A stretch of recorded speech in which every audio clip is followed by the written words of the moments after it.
Hello everyone, this is a video on installing Lego Island on your Windows 11 device. We will be providing key points and steps involved based on our research. Now, installing older games like Lego Island on modern operating systems like Windows 11 can present some compatibility challenges. So because Lego Island was designed for older versions of Windows, it may not run smoothly on Windows 11 without some adjustments.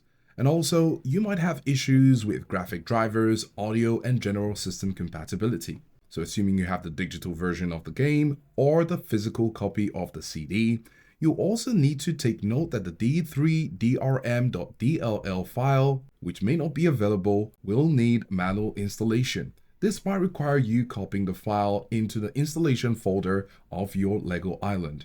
Now, you'll also need a rebuilder called Lego Island Rebuilder. Now, this community created a tool that is highly recommended for improving compatibility and addressing common issues. It can help with frame rate problems, save data locations, and other glitches. Now, before running the game, you'll need to make some compatibility mode settings. So when you get to the game's executable, right-click on it and go over to Properties and select the tab for compatibility and run it and select Windows XP, and this could sometimes help. As we mentioned earlier, you may need to manually copy the d3drm.dll file into the game's installation directory. You also have community resources such as websites like PC Gaming Wiki and Lego Island fan communities that provide detailed guides and troubleshooting tips. And lastly, please be cautious when downloading files from unofficial sources and ensure you download it from reputable websites to avoid malware. For example, if you'd like to get the hard copy, you can still find sellers on eBay who will be interested in selling the game to you if you're interested.